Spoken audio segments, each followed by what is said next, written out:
Hello everyone, स्वागत है आप सभी का एक बार फिर आपके अपने चैनल बीएचयू वाले में। हमने एनसीएन के कुछ वन शॉट वीडियो देख लिए, आधुनिक भारत के कुछ वन शॉट टॉपिक्स पे वीडियो देख लिए। अब हम मध्यकालीन भारत के भी कुछ इंपॉर्टेंट टॉपिक्स के ऊपर बात कर लेते हैं जो कि डायरेक्ट क्वेश्चन पूछे जाते हैं और ये फैक्चुअल क्वेश्चन है जिन्हें हमें रटना ही पड़ेगा, इसका कोई और ऑप्शन नहीं है। तो हमने इन सारे ऐसे टॉपिक्स को एक जगह वन शॉट वीडियो के रूप में लाने का आपके सामने प्रयास किया है। तो आज हम बात करेंगे मुगल डायनेस्टी के रिलेटेड कुछ बुक्स और उनके ऑथर के ऊपर जो कि बहुत ज़्यादा इंपॉर्टेंट है, इनसे भर भर के क्वेश्चन पूछे जाते हैं। ठीक है, तो पूरा वीडियो जरूर देखिएगा। ये सभी competitive exam, CUET, PG, entrance exam, UGC NET, assistant professor, SET के एग्जाम के लिए बहुत ही महत्वपूर्ण ये वीडियो होने वाला है। अगर अभी तक आपने बीएच वाले ऐप को डाउनलोड नहीं किया है तो डाउनलोड कर लीजिए प्ले स्टोर में जाके, क्योंकि यहाँ पे आपको बिल्कुल फ्री ऑफ कॉस्ट एएससी के, ज्योग्राफी के और हिस्ट्री के टेस्ट सीरीज दिए जा रहे हैं। साथ ही साथ यहाँ पे आपको यूजीसी नेट के फर्स्ट पेपर और हिस्ट्री के जो है कि पेपर आपको मिलेंगे, यानी कि टेस्ट सीरीज आपको मिलेंगे। तो वहाँ पे जल्दी से डाउनलोड करिए और यहाँ पे आपको सारी बुक्स के पीडीएफ भी मिल जाएंगे। चैनल को सब्सक्राइब नहीं किया तो सब्सक्राइब कर लीजिए। अगर आप हमसे जुड़ना चाहते हैं तो आप हमारे हेल्पलाइन नंबर 80 90 20 94 18 पे कॉन्टेक्ट कर सकते हैं। हमारे व्हाट्सएप ग्रुप, टेलीग्राम चैनल जहाँ पे डेली रात को 9 बजे क्विज होता है, आप उससे जुड़ सकते हैं। चलिए आज के वीडियो को शुरू करते हैं, ज़्यादा देर नहीं करेंगे और बात करेंगे फेमस बुक्स और उनके ऑथर के ऊपर। ठीक, जो कि बहुत ज़्यादा पूछा जाता है। तो सबसे पहले अगर हम लोग मुगल की बात कर ही रहे हैं तो हम सभी को पता है कि मुगल डायनेस्टी के जो फाउंडर थे वो थे बाबर। ठीक है, मुगल डायनेस्टी के संस्थापक थे बाबर और उन्हीं से शुरू करते हैं उनके बुक्स के ऊपर और उसमें उन्होंने क्या लिखा है उसके ऊपर शुरू करते हैं। ठीक, मुगल डायनेस्टी की स्थापना आप सभी को पता है कि लोधी वंश के अंतिम शासक इब्राहिम लोधी की जो है कि पानीपत के प्रथम युद्ध में हत्या करने के बाद, यानी कि उसे हराने के बाद बाबर ने मुगल डायनेस्टी की स्थापना भारत में की थी। ठीक, तो इन्होंने अपना बाबरनामा या फिर इसे कहेंगे आत्मकथा, आत्मकथा मुगल डायनेस्टी में आत्मकथा बाबर और इसके पोते जहांगीर यानी सलीम ने लिखा है, तुझके जहांगीरी और तुझके बाबरी। बस फर्क ये है कि बाबर ने अपनी आत्मकथा को तुर्की भाषा में लिखा है और जहांगीर ने अपनी भाषा जो फारसी भाषा में लिखा है। ठीक, तो तुझके बाबरी जिसे बाबरनामा भी बोलते हैं, ये है बाबर की आत्मकथा जिसे बाबर ने स्वयं लिखा है और ये सबसे विश्वसनीय स्रोत माना जाता है। इसमें इन्होंने भारत के बारे में बहुत सारा जिक्र किया है, यहाँ के कुछ रूलर्स के ऊपर, जैसे कृष्णदेवराय के इन्होंने कहा है कि उस समय का सबसे शक्तिशाली और सबसे अच्छा शासक कोई था तो वो कृष्णदेवराय था, जो विजयनगर में शासन कर रहा था 1509 से 29 के टाइम में। ठीक, तो बाबर का समकालीन विजयनगर का कृष्णदेवराय भी है। ठीक, तो तुझके बाबरी जो कि बाबरनामा नाम से भी जाना जाता है, बाबर ने लिखी है और ये तुर्की भाषा में है। बाबर ने जितनी भी रचनाएं की हैं वो सभी क्या है, तुर्की भाषा में। अब ये इस पे हम क्यों इतना जोर दे रहे हैं, क्योंकि इसके बाद अब ज़्यादातर देखेंगे जितनी भी पुस्तक आपको देखने के मिलेंगी वो फारसी भाषा में होंगी। क्या होंगी? फारसी भाषा में। अब क्यों? क्योंकि मुगलों की राजकीय भाषा क्या थी? राजकीय भाषा क्या थी? फारसी थी। ठीक है, राजकीय भाषा थी फारसी। तो ज़्यादातर पुस्तक आपको फारसी में देखने को मिलेंगी। बाबर की सारी पुस्तकें तुर्की में है। ठीक, वो अपनी नेटिव लैंग्वेज को लेके चलता था। उसके बाद दीवान, जिसे काव्य संग्रह कहते थे, ये भी एक बाबर की रचना है। काव्यों का संग्रह था, कविताओं का संग्रह था, जिसे दीवान नाम से जाना जाता था और ये आपका एक बार का पीवाईक्यू रह चुका है। ठीक, तुझकी बाबरी का बहुत लोगों ने अनुवाद भी किया है, इससे भी बहुत सारे क्वेश्चन पूछे जाते हैं। ठीक है, रिसाल ए उसद जिसे खत बाबरी भी बोलते हैं, ये भी बाबर की रचना है। और मुबायान, ये आपका यूजीसी नेट का क्वेश्चन है, पूछा जाता है कि मुबायान किसकी रचना है, तो ये आपकी बाबर की रचना है। ये सारी चीज़ें आपको क्लियर हो गई होंगी, इसे एकदम रट जाइए, एक जगह नोट डाउन कर लीजिए, स्क्रीनशॉट ले लीजिए। पीडीएफ आपको बीएच वाले ऐप पे प्रोवाइड कर दिया जाएगा, लेकिन हम कहेंगे कि आप जरूर से नोट्स अपना बनाएं। आज पीडीएफ है, कल डिलीट हो जाएगा, लेकिन आपके नोट्स हमेशा आपके पास रहेंगे और नोट्स बनाने से आपको चीज़ें ज़्यादा देर तक याद रहती हैं। ठीक है, चलिए आगे बढ़ते हैं। उसके बाद है हबीब उस सियार और कानूनी हुमायूनी, ये किसकी रचना है? ठीक है, तो ये है खोंदमीर या फिर ख्वांदा मीर की रचना है, ये ध्यान रखिए। कानूनी हुमायूनी या हबीब उस सियार किसकी रचना है, तो खोंदमीर की है और ये आपका मोस्ट रिपीटेड पीवाईक्यू है। उसके बाद है हुमायूं नामा, जो कि गुलबदन बेगम जो कि बाबर की पुत्री थी और हुमायूं की बहन थी, उन्होंने बाबर के ऊपर उसके पूरे जीवन का वर्णन किया है, बहुत अच्छे तरीके से उसके प्रशासन का वर्णन किया है।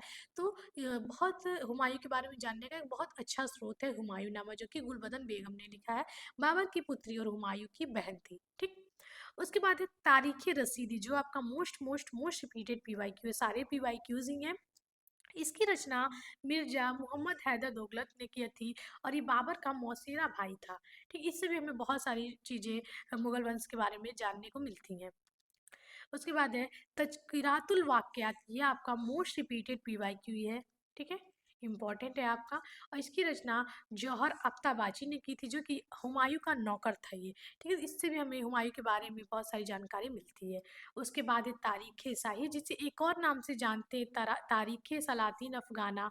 अब देखिए एक बात है, अगर किसी भी रचना की दो नाम है तो दोनों नाम को याद रखिएगा, क्योंकि इन दोनों नाम से पूछ लेता है। ठीक है, या फिर पूछ लेगा कि इसका और क्या नाम है, चाहे इसका ऑप्शन में दे देगा, तो दोनों नाम याद रखिएगा। और ये अहमद यादगार द्वारा लिखी गई है, जो कि अफगान मुगल काल के थे। ठीक, एक अफगान थे मुगल काल के। उसके बाद है तारीख दौलत शेर शाही, जो कि हसन अली खां द्वारा लिखा गया है। ठीक, उसके बाद है वाक़यात मुस्ताकी, जो कि लोधी से सूरकाल तक की, मतलब सूरवंश, सूरकाल मतलब सूरवंश तक की जानकारी हमें देता है। और ये रचना है रिजकुल्ला मुस्ताकी, और ये सारे आपके पीवाईक्यूज हैं। ठीक है, ये सारे, ऐसे कोई भी एग्जाम नहीं होगा जिसमें ये क्वेश्चन पूछे नहीं गए होंगे, तो बहुत ज़्यादा इंपॉर्टेंट हैं ये। ठीक, उसके बाद है तोहफ़ात, जिसे तोहफ़ात अकबर शाही या फिर तोहफ़ा अकबर शाही भी बोलते हैं, और तारीख़ शेर शाही भी बोलते हैं। अब ये आपका most most most important question है यूजीसी नेट का और सीयूटी पीजी का। ये पूछा हुआ है कि किस रचना को तोहफ़ा अकबर शाही भी बोलते हैं, तारीख़ शेर शाही भी बोलते हैं। ठीक, ध्यान रखिएगा। अब्बास खां सारवानी द्वारा लिखी गई है। शेरशाह की ये जानकारी देता है, जो कि सूर्यवंश का शासक था। अब इसे तोहफ़ा अकबर शाही क्यों कहते हैं? क्योंकि ये अकबर के काल में लिखी गई है। ठीक, अब्बास अब्बास खां सरवानी द्वारा, तो याद रखिएगा इसको। ठीक है, शेरशाह को कहा जाता है कि शेरशाह की बहुत सारी चीज़ों का अकबर ने जो है कि वर्णन किया था, उसके पथ पे चला था। ठीक है, तारीख़ अकबरी। ठीक है, तारीख़ अकबरी किसकी है? तो आरिफ कंदारी द्वारा लिखी गई है तारीख़ अकबरी। ठीक है, उसके बाद है नफ़ाइस उल मासीर, मीर अलाउद्दीन कजवानी द्वारा लिखी गई है। मुंतक उत तवारीख, ये आपका most most most important question है। मुंतक उत तवारीख अब्दुल कादिर बदायूनी द्वारा लिखी गई है, और ये अकबर के काल में भी था। और अकबर की जो भी धार्मिक चीज़ें थी, जो धार्मिक चीज़ों का वो लेके चलता था, तो धार्मिक चीज़ों का काफ़ी ज़्यादा आलोचना किसने किया है? तो वो बदायूनी ही था। ठीक, तो सबसे बड़ा आलोचक कोई अकबर का था तो वो बदायूनी ही था। अब है तबकात अकबरी या तारीख निजामी। ठीक, तबकात अकबरी आपका ख्वाजा निजामुद्दीन अहमद द्वारा लिखा गया है, और ये भी आपका यूजीसी नेट का पीवाईक्यू है। और पूछा जाता है कि कौन सा ऐसी रचना है जो अकबर की प्रशासन का बहुत अच्छे तरीके से एक विश्वसनीय वर्णन करता है? तो ये तबकात अकबरी है, जो कि ख्वाजा निजामुद्दीन अहमद ने लिखा है। ठीक है, इससे हमें अकबर के प्रशासन के बारे में, अकबर के बारे में बहुत एक विश्वसनीय जानकारी मिलती है। ठीक, अब उसके बाद है अकबरनामा। ठीक है, अकबरनामा जो कि 3 भागों में, और बाबर अकबर के बारे में बहुत सारी इंफॉर्मेशन देता है। और ये है अबुल फजल द्वारा लिखा, जो उसके 9 रत्नों में से एक थे। 9 रत्न, अकबर के 9 रत्न थे ना, 9 रत्नों में से एक थे। ठीक, और आईन अकबरी अकबरनामा का तीसरा पार्ट है। ठीक है, थर्ड पार्ट है, याद रखिएगा।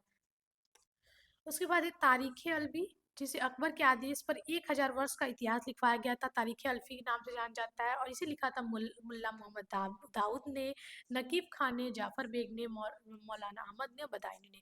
इतने सारे लोगों ने मिलकर तारीख़ अल्फ़ी को लिखा था, जो कि 1000 वर्षों का इतिहास है, अकबर द्वारा लिखवाया गया था। इन सब का नाम याद कर लीजिएगा। ठीक, मासीर रहीमी अब्दुल बाकी द्वारा लिखी गई है। अब्दुल रहीम खाना खाना के संरक्षण में इसको लिखा गया है। उसके बाद है अकबरनामा एवं तारीख हुमायूं शाही। ठीक, ये किसने लिखी है? अकबरनामा एक अबुल फजल ने लिखा है, और अकबरनामा और तारीख हुमायूं शाही शेख इलाहाद फैजी सरहिंदी ने भी लिखा है। फैजी सरहिंदी का भी अकबरनामा की रचना में सहयोग रहा है। फैजी जो है कि अबुल फजल के भाई थे। ठीक है, बड़े भाई थे, याद रखिएगा। तुझके जहांगीरी, जो कि जहांगीर की आत्मकथा है, जहांगीर द्वारा लिखी गई है, और ये फारसी भाषा में लिखी गई है। ठीक है, मुगल काल में दो ही लोगों ने अपनी आत्मकथा लिखी है, एक एक जहांगीर ने, और एक उसके बाबा यानी कि बाबर ने लिखा है। उसके बाद इकबाल नामा है जहांगीरी, ये तुझकी जहांगीरी का ही पार्ट है, लेकिन जब जहांगीर की डेथ हो जाती है तो इसे 3 लोगों द्वारा मिल के पूरा किया जाता है। तो पहला पार्ट जो है जहांगीर लिखता है, उसके बाद इकबाल नामा है जहांगीरी नाम से मोतबी खां जो कि इसको कंप्लीट करते हैं, उसके बाद मोहसिन फानी इसको कंप्लीट करते थे, यानी कि 3 लोगों द्वारा इसको मिलके कंप्लीट किया गया है। ठीक है, ये भी क्वेश्चन पूछा जाता है। उसके बाद है मासीर जहांगीरी, जो कि ख्वाजा कामगार धारियत खां द्वारा लिखा गया, ये भी आपका पीवाईक्यू है। उसके बाद है इंतखाब-ए-जहांगीरी सा, जो कि अज्ञात लेखक है, इसके लेखक के बारे में पता नहीं है, तो ये जहांगीर के बारे में लिखा गया है। उसके बाद ये सियासतनामा, ये भी आपका most most most important PYQ है, जिसे लिखा है निजामुल मुल्क तुशी ने। उसके बाद है तारीख़े खाने जहानी मकजानी अफ़गानी, ये जो कि सूर्यवंश की जानकारी देता है, और ये नियामतुल्लाह द्वारा लिखा गया है, और most most most important PYQ है। ठीक। अब देखिए, ये जो आपका एक जगह हमने इसको इसलिए लिखा है कि एक सबसे ज़्यादा कंफ्यूजिंग पार्ट है बच्चों के लिए, और बच्चे बहुत ज़्यादा मतलब कंफ्यूज रहते हैं इसको लेके। ठीक, याद नहीं होता है, क्योंकि पातशाह नामा और शाहजहां नामा और बादशाह नामा नाम से ही बहुत सारे लेखक लिखे हैं, और सबके अलग अलग लेखक हैं। बच्चे कंफ्यूज रहते हैं कि याद याद करें तो किसको करें। तो इस स्लाइड को या तो स्क्रीनशॉट ले लीजिए, या फिर ऐसे ही अपने नोट्स में नोट डाउन कर लीजिए, क्योंकि सबसे कंफ्यूजिंग पार्ट है, और ये कंफ्यूजिंग है, और साथ ही साथ सबसे ज़्यादा पूछा जाता है, most most most repeated PYQ है। ठीक है, मोस्ट रिपीटेड क्वेश्चन कह ले पीवाईक्यू के लिए, जितना कंफ्यूजिंग उतना ज़्यादा पूछा जाने वाला। ठीक, तो अगर पादशाह नामा आ जाएगा, तो पादशाह नाम से 3 लोगों का नाम याद कर लीजिए। अगर इन तीनों में से कोई भी ऑप्शन में हो तो उसमें टिक लगा दीजिएगा, कोई एक ही रहेगा ऑप्शन में। ठीक है, पादशाह नामा के लेखक अब्दुल हमीद लाहौरी हैं। उसके बाद इसे लिखते हैं मोहम्मद अमीन कजवानी, और उसके बाद मोहम्मद वारिस। इन तीनों का पादशाह नाम से याद कर लीजिए नाम। उसके बाद शाहजहां नामा, जिसे इनायत खां और मोहम्मद ताहिर ने भी लिखा है। शाहजहां नामा से मोहम्मद सादिक खान ने भी लिखा है, और भगवान दास भी, जो कि शाहजहां नाम से रचना की है। तो ये तीनों ऐसे आप इसको स्क्रीनशॉट करके लिख लीजिए। इसको याद करने का एक यही ट्रिक है। ओके, चलिए। उसके बाद अमले साले, ये मोहम्मद सालेह की रचना है। चार चमन, ये आपका यूजीसी नेट का पीवाईक्यू रहा है और पूछा हुआ है, तो चंद्रभान द्वारा लिखा गया है चार चमन। ठीक है, मुगल काल की रचना है। जबादुल तवारीख नूरुल हक की रचना है। वाक़ियात असद बेग की रचना है। तारीख फरिश्ता या गुलशन ए इब्राहिम, ये भी आपका पीवाईक्यू है, मोस्ट रिपीटेड क्वेश्चन है। इसे फरिश्ता याद कर लीजिए, या फिर मोहम्मद कासिम हिंदुसा द्वारा की गई ये रचना है। ठीक। आलमगीरनामा, वाक़यात आलमगीरी, आलमगीरनामा, मासिर आलमगीर, फुताहात आलमगीरी। अब देखिए, एक तो पातशाहनामा और शाहजहांनामा सबसे कंफ्यूजिंग पार्ट है, और दूसरा ये जो आलमगीरनामा से इतने लोगों ने लिखा है, ये बच्चों को बहुत कंफ्यूज करता है, हमें भी करता है, याद करने में दिक्कत होती है। तो इसे भी एक जगह लिख लीजिए, 4 से 5 बार डेली पढ़ लिया करिए, या फिर कहीं भी लिख के चिपका दीजिए, याद हो जाएगा। आलमगीरनामा काजिम सिराजी ने लिखा है। आलमगीरनामा नाम से ये हातिम खान ने लिखा है। वाक़यात आलमगीरी अरकली खान ने लिखा है। फिर आलमगीरनामा से मिर्जा मोहम्मद काजिम ने लिखा है। मासिर आलमगीरी मोहम्मद साकिब मुस्ताद खान ने लिखा। ये आपका most most most repeated PYQ, ये काफी बार पूछा गया है। और फुतहात आलमगीरी ईश्वर दास नागर द्वारा लिखा गया है। ठीक, तो ये सारे क्वेश्चन जो है कि याद कर लीजिए कि सारे आपके पीवाईक्यू यदि याद रखिएगा, जिसमें सबसे ज़्यादा कंफ्यूजन वो सबसे ज़्यादा पूछा जाए क्वेश्चन है। ठीक, सभी बोलते हैं कि अगर क्वेश्चन में डाउट है, या फिर बच्चों को कंफ्यूज करता है क्वेश्चन, तो वो ज़्यादा पूछा जाता है क्वेश्चन। जैसे कि एक क्वेश्चन है कि किताबुल रहला किसने लिखा है, या फिर किस भाषा में। तो ये आपको पता होगी, किताबुल रहला जो है कि ये इब्न बतूता ने लिखा है, और सल्तनत काल की मोहम्मद बिन तुगलक के बारे में ये जानकारी देता है। अब इसकी भाषा क्यों पूछता है, क्योंकि सल्तनत काल में आप देखेंगे जितनी भी ज़्यादातर रचनाएं हैं वो फारसी भाषा में लिखी गई, क्योंकि वो राजकीय भाषा थी। लेकिन जो किताबुल रहला है वो अरबी भाषा में लिखा है इब्न बतूता ने, इसलिए वो बार बार पूछा जाता है। तो जो बच्चों को कंफ्यूज करेगा, जो थोड़ा सा अलग होगा, उस क्वेश्चन को बार बार पूछा जाएगा। ठीक, चलिए। उसके बाद ये नुस्खा है दिलकुशा, आपका most most most repeated PYQ है। और औरंगजेब के दक्षिण अभियान के बारे में, जब दक्षिण में वो लंबे समय तक रहा था, उसके बारे में ये जानकारी देता है। भीमसेन सक्सेना बुरहानपुरी द्वारा ये लिखा गया है। उसके बाद ये खुलासत उत तवारीख सुरजन राय भंडारी द्वारा लिखा गया, ये भी आपका मोस्ट रिपीटेड पीवाईक्यू है। उसके बाद मुंतक उल लवाब, एक मुंतक उत तवारीख है। अगर देखिए, मुंतक उल तवारीख होगा तो बदायनी आएगा, और मुंतक उल लवाब आएगा तो खफी का आएगा, जो कि मोहम्मद हाशिम नाम से भी जाना जाता है। ये आलमगीर यानी कि औरंगजेब, ठीक है, औरंगजेब का एक नाम आलमगीर भी था, औरंगजेब के टाइम पीरियड का। तवारीख अगर आएगा, जो बदायनी है, जो औरंगजेब का सबसे बड़ा आलोचक था, वो अकबर के टाइम का है। ठीक, तो ये बच्चे अक्सर कन्फ्यूज हो जाते हैं, और ये आपका मोस्ट रिपीटेड पीवाईक्यू है। ठीक है, अगर आप ऑफलाइन क्लास में आएंगे तो सर ये क्वेश्चन बार बार पूछते हैं। मज्म उल बहरीन, इसका अर्थ होता है दो समुद्रों का मिलन। क्या होता है? दो समुद्रों का मिलन। ठीक, ये हिंदू और मुस्लिम एकता को दर्शाता है, और ये दारा सिखों द्वारा रचना की गई है। सिरे अकबरी इसी की रचना है, जो कि उपनिषदों का अनुवाद है। सिरे अकबरी, ठीक है, उपनिषदों का अनुवादक था दारा शिकोह, जो कि शाहजहाँ का बड़ा बेटा था, औरंगजेब का भाई था। इसे शाह बुलंद की भी उपाधि मिली थी और शाहजहाँ इसे ही जो है कि शासक बनाना चाहता था। ठीक, उसके बाद है सियारुल मुख्तरीन, जो कि गुलाम हुसैन उत्तर मुगल काल की जो लेटर मुगल पीरियड है, औरंगजेब के बाद जो आता है 1707 के बाद का काल है। तो 1707 से 1857 की जानकारी सियारुल मुत्तकरीन में हमें मिलती है, जो कि गुलाम हुसैन की रचना है। और ये आपका मोस्ट इंपॉर्टेंट क्वेश्चन है और रिसर्च फील्ड में भी काफ़ी ज़्यादा एक इसे हम लोग ऑथेंटिक सोर्स मानकर इस बुक को भी हम लोग अपने सोर्स में प्राइमरी सोर्स की तरह यूज करते हैं, सियारुल मुख्तरीन को।